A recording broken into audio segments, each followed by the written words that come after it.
You're listening to the Gender Reveal Party podcast. I'm your host, Jay Pryor. This isn't your usual gender reveal party. There will be no baby sex parts. This is the real reveal, where we reveal gender through stories of brave humans willing to share their lived experience. Enjoy the listening. I sure enjoy making it. Welcome to the Gender Reveal Party. It is my joy to introduce you to my longtime friend, Natalie Patrice Tucker. Welcome to the Gender Reveal Party, Natalie. Hey there. Hi. Hi. Thanks for So being glad here. to be here. Yeah, thanks for being here. So, Natalie, the Gender Reveal Party, we reveal gender, not genitals. And so I know you've had a chance to see the show. How'd you like the show? It was incredible. I mean, the thing is like knowing you and and being a part of just even a little piece of your history. I've always been in awe of you, but really, it was the first time I got sort of the fuller background. I don't know if it's the whole background, but sort of like the fuller background and how it morphs into today. And it's just brilliant. Absolutely brilliant. Oh, thank you. I Yeah. appreciate that. So one of the things that's one of the reasons I wanted to have you on is because when I did this, I did a non-binary human person's day or something video, and I talked about being a non-binary human, and people lost their minds. I got trolls like crazy. I have not seen people get so crazy. And just a demand that people are male or female, right? Oh my And I God. mean, this whole world of like and they're talking about sex, like just men and women, and in other words, testes and ovaries, and that's it. Yeah. So I really have a commitment to reveal gender. And you're somebody who has identified as queer for as long as I've known you. Yeah. And so, and you live in that world of also, in terms of the LGBT2S LGBTQIA, like you're in that world too. So I wanted to have you come on and share because I think that you come at this from a different perspective than a lot of people. So I'd love to just hear your coming out story, like what had you get to where you are. If Oh. you're open to it, and just share whatever you'd like to share. Okay, absolutely. Wow, my coming out story. I feel like I the only person I ever really sort of came out to formally was my mom when I was like maybe I was like 15. And like by that time I had just fallen seriously for a girl, and um, like I was all in the thick of it. And I I was driving, my mother and I were driving somewhere, and I was like, "Mom, I have something to tell you." And she was like, "I don't want to know."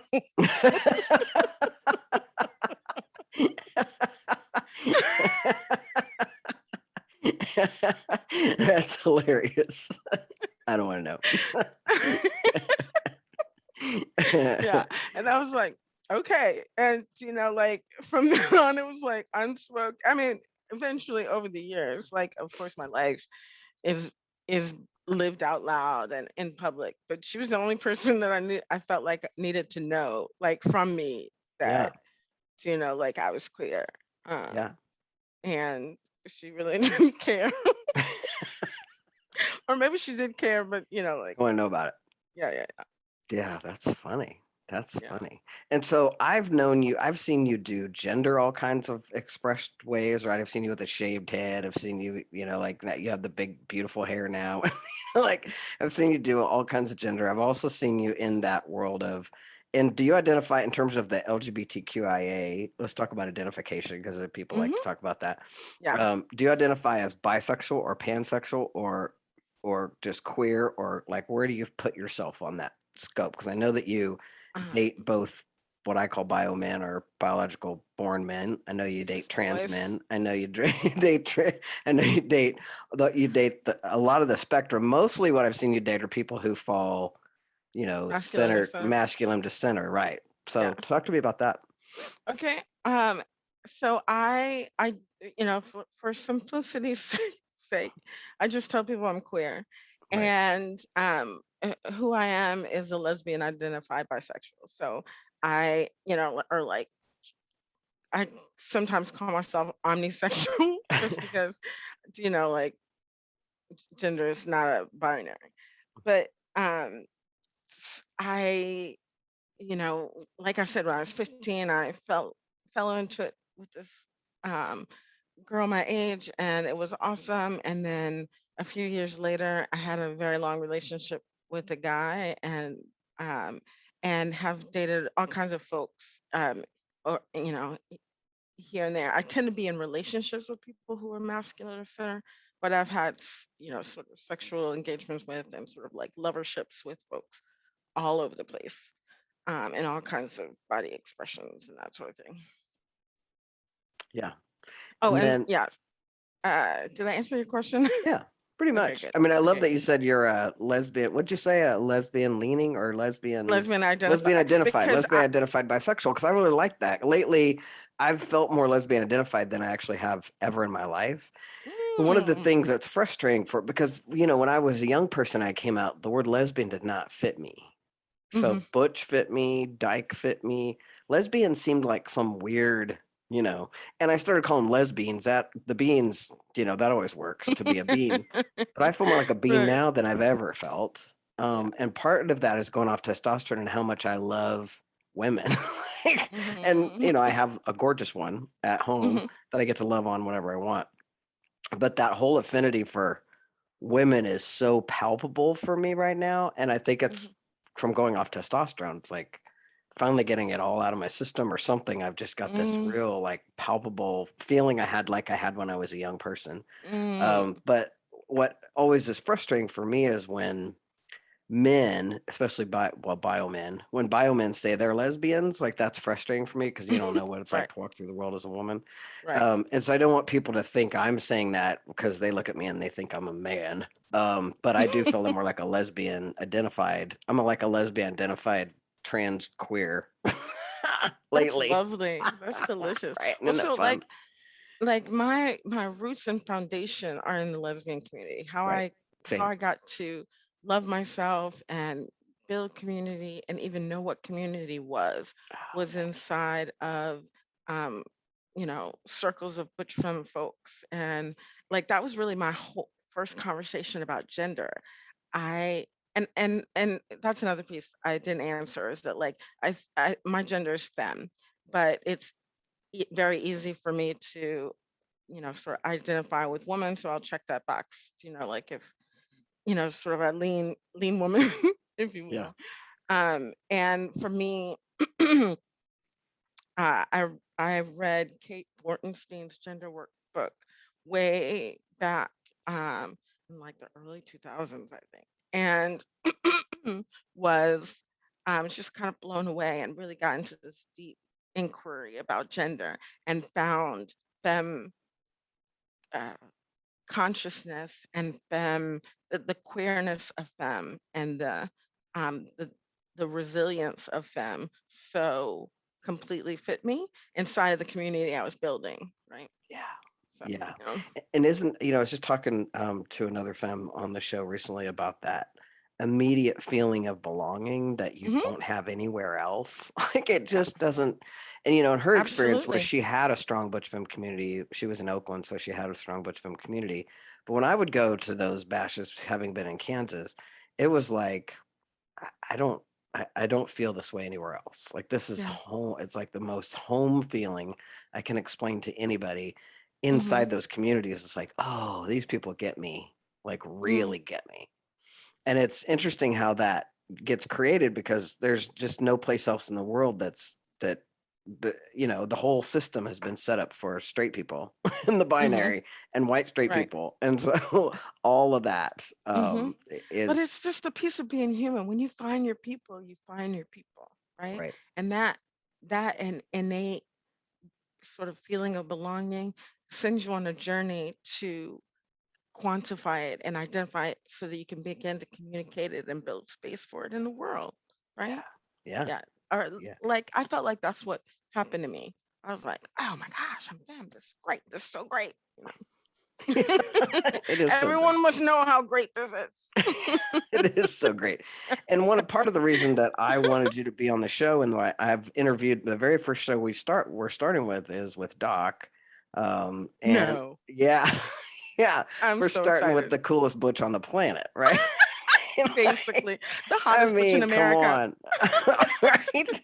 Um, and you know, uh, and but the rest of the world doesn't know about the butch femme community. And when we were when we were coming up and we were part of that, what I would hear from the straight community, from the binary community is, well, if you want to be a man, why don't you just be a man? Like that whole world. They just do not understand the butch Mhm. femme dynamic or that butch femme Mhm. world. So I'm trying to Mhm. introduce that to the rest of the world, or at least have them Fun. grasp a clue Yeah. that there are these humans that exist that, look uber masculine and are very woman identified. And Mhm. then there's these high femme, very feminine women who are queer, queer, queer, queer, queer. Right? And so, and those are the people who've always been kind of, pushed to the side and discriminated against and not heard from. And so I really wanted to I'm starting this whole series with butches and femmes, so that we can have that conversation. Oh, that's brilliant. Yeah, That's yeah. absolutely brilliant. It's a lot of fun too. So Yeah. the other reason I wanted to have people know you is because part of the work that you do is so powerful and it's so important, especially coming from the perspective of a Black woman. So, like, you are a tech goddess, as far as I'm concerned, right? And I'm you gonna put taught that on my yourself cards. tech goddess. Oh, that's a great idea. Accessibility tech goddess, right? Yes. There you Yes. are. So, and a lot of people may not understand what that is, or what accessibility is, or what accessibility tech means. You taught yourself pretty much everything you know. You and I have been friends for 20 some years. And Mhm. one of the things you and I have in common is that a long time ago, you and I together as friends and as like colleagues made a commitment that we would find a way to get paid to play. Yep. Right. And so my way of Absolutely. getting paid to play is this kind of stuff, coaching people, training people, Yeah. speaking. Like when I'm on a stage, I am full on, authentically my most highest best self. And for you, it's about coding. And I Well, remember back in the so day where you were like, I could code all day. But then yeah. that transformed into this whole world of accessibility that like you stumbled into and created. And now you're the director of accessibility for a pretty big company that everybody in the world knows about and probably has on their iPhone, right? Or on their Yeah. Yeah. phones, right? Yeah. Yeah. Even their Androids, they have that app. Yeah. So can you tell us a little bit about that journey for you and how you got to where you are? And also, I mean, just one of the things that I know about women in tech is that women in tech have a hard enough time, and then Black women in tech or women of color in tech, Right. hello, that just forget Yeah. about it. Like, yeah. Yes. Well, So so tell us I want about to that a little bit. I want to step back and say that, like, when I was trying to figure out what it was I was going to do and how I was going to do it, what I knew, like, and what I came to in those conversations that we had early on was, yes, I wanted to get paid to play, but it was really about being on a relentless quest for world domination and a world that works for everyone. Yes. And so it just so happened, World domination. Why not? yes, if you could do anything, Right. yes. I'm getting there. I feel like I'm getting there. Gotta have a I'm so goal. pleased. I'm ready for you to dominate the world. I'm in 100%. Yes, yes. So inside of that, right? When I discovered coding, because what happened was I was like, oh, I'm going to make a difference. So I went to work in nonprofits, and I worked in tiny nonprofits with no tech bench, and so started tinkering with their databases, and I got requested to build websites. I was like, I could do this, and then taught myself how to do it. Right. And as I was going through that, I was like, oh my God, this is how I can make the difference. It's because I learned about at the time, um, web accessibility was or the web accessibility international standards were a new and emerging set of standards about how to make sure that access to information on the internet was available to everybody, regardless of abilities. Um, and so I, went on this whirlwind. I thought I was going to be quick. I was going to tell the world about accessibility, hair on fire. They'd be so excited. And then I go back to coding because it was really hard and really cool. And that's what I really wanted to do. But here I am 20 years later, and we're still working We're up still that mountain. busting through with accessibility. You know, I try not to make that mean. anything about me. I just know that, there's a lot more internet than there is accessibility, and it's just it's exponential. So there's always work to do. Yeah, 100%. Well, and you're in that realm of that it's outside the system, right? It's outside the system that the majority of people are functioning inside of. And so outside of Well, it's a that, paradigm shift, and yeah, that's the problem. yeah. It's like if people are outside of your system, what kind of a What kind of system is system? that? I know. Right. I know. And Same. like that's the way it is for all of my identities, really. It's just like I'm not waiting for you to decide that I'm worthy of being inside, like all that shit is not, no, I'm not doing that. So I'm Yeah. building systems that work Yeah. inherently for Yes. everyone. Yeah. Yeah. And it hasn't been easy for you as a woman in tech. And I don't It's want been to dwell on fun. that, but I want to like acknowledge it because it's Yeah. been a rough go, right? There's been times. Oh my goodness. Well, Lord, it's fun to sit to sit back now. I'm in a space, a place where I'm a little bit more sort of insulated from, but definitely early in my career. Um, and yeah, just the expectation that I would not, um, I wouldn't sort of ask for the pay I deserved, or that I wouldn't, or that I would yield to under pressure to do all kinds of crazy stuff. I mean, it's just been a lot of fun. And one of the things, I think we talked about this a while ago, but one of the things that happens, um, and it's like a documented thing. There's like Harvard Business Review articles about this phenomenon that's called the pet to threat Yeah. uh, phenomenon, where women, particularly Black women, especially Black women, um, are initially seen as sort of applauded and seen as as someone to mentor and support.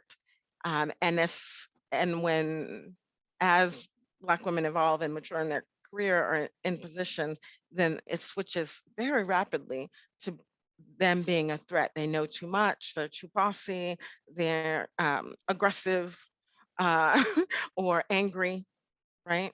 Mhm. And it's this, like, how dare you not need my tutelage or my support? Um, Right. yeah, Well, and in the beginning, it's like the level of it's either tokenism yeah, or yeah, ego, where it's like, look at us hiring this Black woman to lead this. right. Look at Or us. We've like, got Black women in our leadership, right. right? And Or then like it's like, but now hiring she's me all because mouthy, yeah, right. right? Or Like, like hiring me because I'm a Black woman, but not really wanting me to do my job, right. Yeah. which is Oh, like, no. that's so frustrating. Do you, I mean, and you're beyond, like, you're at a point now where you're in an organization that really respects you and honors you. And, like, thank Yeah, God we're in a really yeah, good place. And yeah. there's lots of other women who are in that, probably in that position. Is there anything you would give, advice you would give to them, or like anything, words of wisdom to share? Well, I mean, you absolutely have to have a community, uh, folks that you can bounce things off of, get feedback from, um, and vent to, and also get support from, and especially other women and Black women in the field. I have found make my life so much better. Yeah. Um, every single day, it's a blessing. So there's a number of different like Slack channels, and sort of Twitter is really great for connecting to folks. But even just in sort of professional networking organizations, just having other folks who you can say, hey, does this work? And they can tell you absolutely not. And in fact, Right. here's a job. Please come work with us. Yeah. Yes. Yeah. Yes, because I think that, and I find this because having walked through the world as what I call as undercover white guy for 18 years on testosterone, I coach executive women, and there's so many times that they'll tell me some scenario where I'm like, that wouldn't have happened to you if you were a man. Like it Yeah. just wouldn't have happened at all. Right. And I know because I've been there, right? I've walked through that world where it's like, what the I'm being handed this privilege, and I know I wouldn't if I was a female, right? Hmm. Period. And God, let alone a woman of color, like a female, Hmm. right? So Right. it's and sometimes when the women I'm coaching, they don't even see that they're being discriminated against because it's the water they swim in. Hmm. And so I love Yeah. that idea of asking the question, hey, is this legit? Because Hmm. Oh, what's listen. going on? Because it can just like wash over you almost like, wait a minute, Right. is that, Yeah. yeah. Oh yeah. I have a really good friend, a peer who's like just amazing in my field, just brilliant, brilliant. And a few years ago, I asked him what he made, like what he charged. I was still consulting at the time. I was trying to figure out my rates and that sort of thing. And like he told me like a 4x multiple of what I was charging. I was like, holy cow, I really need to be working on this. Like and from that point on, I immediately raised my rates, and there was a blink, nobody blunk an eye, Yeah. no blinking. Yeah, but you Yeah. don't know you So can that, charge but that much. it's that sort of thing that you need to have folks that you can connect with and be honest with and get honest feedback from. Yeah. Yeah. 100%. Yeah. So anything you want to share that you're up to, that you're excited about, that you're looking forward to?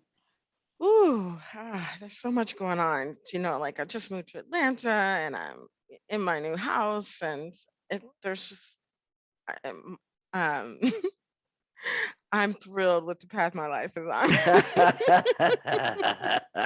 That is awesome. So I I'm just so like glad. life, I guess.